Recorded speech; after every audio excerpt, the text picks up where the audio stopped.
Hello दोस्तों, आप सभी को गुलाब जामुन जैसी मीठी मीठी नमस्कार। और इसी के साथ आप लोगों का स्वागत है मार्केट के पैचअप या ब्रेकअप शो में। आज ना सबसे पहले हम निफ्टी को छोड़ते हैं और पकड़ते हैं ड्रीम फोक आईपीओ को। जी हाँ, मुझे पता है जिन भी लोगों को ये आईपीओ मिला है उन्हें आज के दिन आया होगा मजा, और उन्हें तो आज के दिन बस हमें तो ड्रीम फोक आईपीओ के मजे आ गए, हमने आज कुछ नहीं करना। लेकिन जहां पर मैं क्या चीज बताना चाहता हूँ, फॉर एग्जाम्पल सिरमा आईपीओ 20% के ऊपर लिस्टिंग हुई और उसके बाद ऊपर की साइड जाता रहा, जिसे हमने इजीली ट्रेल किया। सिंपल सी बात है, क्योंकि वो आईपीओ इतना ओवर वैल्यूड नहीं था। लेकिन ड्रीमफोक आईपीओ काफी ज्यादा ओवर वैल्यूड था, और आज के दिन उसमें जैसे ही जो एक्सपेक्टेशंस थी उसके भी ऊपर ये आईपीओ लिस्टिंग हुआ और हमें लिस्टिंग गेन मिला 55% का। मतलब कि जो आईपीओ थोड़ा सा ओवर वैल्यूड होने की वजह से हमें इमीडिएट बुक करना था एटलीस्ट 50%। वहां से अगर आपने नहीं बुक किया होगा तो आई नो आप लोगों को दुख भी लग रहा होगा कि हमने तो बुक ही नहीं किया। या फिर जिन लोगों को आईपीओ नहीं लॉट हुआ और उन्होंने ये आईपीओ खुलते ही लेने की सोची होगी, तो उनको भी ज्यादा पेन हो रहा होगा। इसीलिए कि अगर हमने कोई स्ट्रेटेजी बनाई है तो हमें उसके अकॉर्डिंग काम भी करना जरूरी है। ऐसा नहीं होता कि हम स्ट्रेटेजी तो बना लें, अप्लाई करें ही ना, फिर उसका बनाने का फायदा ही क्या हुआ। अब सिंपल सा था कि हमने 50% इमीडिएट बुक किया और 50% को ट्रेल किया। और ट्रेलिंग का भी मतलब कि जैसे ही जो खुला उसके ऊपर इजीली ट्रेल कर चुके थे, और वैसे वो 10% ऊपर हो चुका था, तो ऑलरेडी 65% तक पहुंच चुका था। तो हम 60% पर भी इजीली ट्रेल कर सकते थे। ट्रेलिंग का मतलब यही होता है कि जैसे ही वो आईपीओ थोड़ा सा ऊपर जाता है तो हम उसमें परसेंटेज वाइज भी ट्रेल करते रहे। इसी के साथ अगर हम तमिलनाडु बैंक आईपीओ के सब्सक्रिप्शन स्टेटस की बात करते हैं तो qualified institute 0.98 times, HNI 1.27 times, retail category 3.6 times, और अगर हम ओवरऑल की बात करते हैं तो 1.53। अगर हम इसके जीएमपी की भी बात करते हैं तो वो भी अप्रोक्स 5% के करीब ही चल रहा है। जीएमपी में हमें कोई भी चेंज देखने को नहीं मिला। अब अगर मैं इसमें फाइनल डिसीजन की बात करूं तो देखो, बीइंग एंड डिफेंसिव इन्वेस्टर मैं इस आईपीओ को अप्लाई नहीं कर रहा हूं। ये मेरा खुद का पर्सनल डिसीजन है। सिरमा आईपीओ हमने बेफिक्र होकर एचएनआई में भी अप्लाई किया। ड्रीम फोक आईपीओ हमने बेफिक्र होकर एचएनआई में भी अप्लाई किया। लेकिन इस आईपीओ को मैं at least as a defensive investment नहीं करने वाला। इसका मतलब ये नहीं है कि ये आईपीओ लिस्टिंग गेन नहीं दे सकता, दे सकता है। लेकिन जहां पर मेरा रिस्क रिवार्ड रेशो फेवरेबल नहीं है, तो उस वजह से मैं इस आईपीओ को अवॉइड कर रहा हूँ।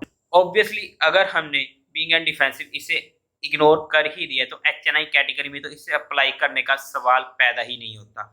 और रही बात रिटेल कैटेगरी में अप्लाई करने की, वो भी बीइंग एन एग्रेसिव इन्वेस्टर, उसका डिसीजन मैं आप लोगों को कल टेलीग्राम चैनल पर दे दूंगा। टेलीग्राम चैनल का लिंक आपको डिस्क्रिप्शन में मिल जाएगा, या फिर आप direct market love affair search करके वहां से भी ज्वाइन कर सकते हो।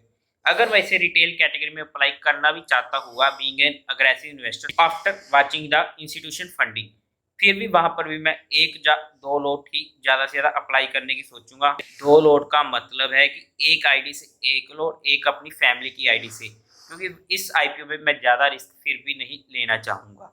वैसे भी अगर आप डिफेंसिव है तो इजिली अवॉइड भी कर सकते हो। अगर हम आज के दिन निफ्टी की बात करते हैं तो निफ्टी एक फ्लैट सी ओपनिंग देता है 70,695 की, और वहां से सीधा नीचे की साइड आता है और अपने दिन का लो बनाता है 70,587 का। और फिर कंसोलिडेट होता हुआ एक स्लो मूविंग सा डे रहा है और हाई बनाता है 70,764 का, और क्लोजिंग होती है 70,655 की। मार्केट में ना आज के दिन कोई हमें बड़ा एक्शन देखने को नहीं मिला। हालांकि कुछ स्टॉक्स में हमें ब्रेकआउट देखने को मिला, जैसे कि गुजरात अल्काली या फिर जीएमएम, लेकिन वो काफी ज्यादा एक्सटेंडेड हो चुके हैं। अब ये कभी भी अपना ब्रेकआउट रिट्रेस करने आते हैं तब हमारी फोकस में आ सकते हैं। और अगर इस एक्सपायरी तक ना मार्केट ऐसे ही रेंज बाउंस होकर या फिर हमें बड़ा एक्शन ना देखते हुए भी निकलती है तो भी घबराने की बात नहीं है। ओवरऑल जो मार्केट की स्ट्रेंथ के लिए अच्छा है, क्योंकि मार्केट लगातार काफी अच्छा परफॉर्म कर रही है।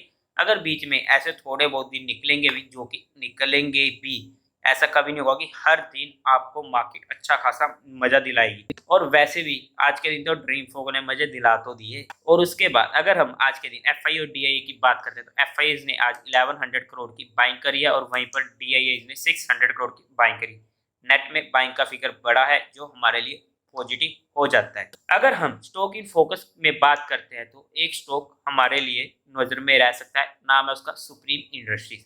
Reason of selecting this stock is just only that it has reclaimed it 200 moving average. अब इसने जब अपनी एवरेज को रिक्लेम किया तो हमें इसमें अच्छे खासे वॉल्यूम भी देखने को मिले हैं और 1975 के आसपास इसका 200 का मूविंग एवरेज है। वहां से एक बार ये एक्सटेंड हो चुकी है, लेकिन अगर बाई चांस मार्केट में एक्सपायरी की वजह से या फिर किसी भी रीजन की वजह से अगर हमें मार्केट में हल्का फुल्का भी रिट्रेसमेंट देखने को मिलती है और ऐसे स्टॉक्स जैसे कि ये स्टॉक हो गया अपनी मूविंग एवरेज के पास 2000 के आसपास आते हैं तो हमारे लिए नोटिस में रह सकते हैं। लेकिन ये कोई भी इन्वेस्टमेंट की टिप नहीं है, ये सिर्फ एजुकेशन और लर्निंग पर्सपेक्टिव के लिए है। अगर आपको फिर भी इन्वेस्टमेंट करनी है तो एक बार अपने एडवाइजर से पूछ कर ही काम करें। अब अगर हम कल के दिन मार्केट की बात करते हैं तो मेजर रेजिस्टेंस हमें मिलने वाला है 70,800 का। अगर हम सपोर्ट की बात करते हैं तो इमीडिएट सपोर्ट मिलेगी 70,500 की और मेजर सपोर्ट मिलने वाले 70,300 की। अब 70,500 की सपोर्ट हो चुकी है थोड़ी सी वीक। अब अगर बाय चांस मार्केट 70,500 के पास घूम रही हो और वहां पे मार्केट थोड़ी सी भी वीकनेस शो कर रही हो, इंट्राडे डाटा नेगेटिव चल रहा हो, तो वहां पर हमें सिग्नल मिल सकते हैं कि मार्केट जहां से एक बार थोड़ा सा नीचे जा सकता है। तो वहां पर घबराने की बात नहीं होती है, क्योंकि अगर बाय चांस वहां से मार्केट नीचे जाता भी है तो हमारे पास बाइंग अपॉर्चुनिटी ही मिलने वाली है। और वहीं पर ही ऐसे स्टॉक जो काफी ज्यादा एक्सटेंड हो चुके हैं, ब्रेकआउट उनके निकल चुके हैं, हमारे हाथ में नहीं आए हैं, उन्हें हम इजीली वहां पर ट्राई कर सकते हैं अगर वो अपने ब्रेकआउट को रिट्रेस करते हैं या मूविंग एवरेज के आसपास आते हैं। उम्मीद है आप लोगों को ये वीडियो अच्छी लगी होगी, तो इस वीडियो को लाइक करें, शेयर करें और चैनल को सब्सक्राइब करें। Thank you very much.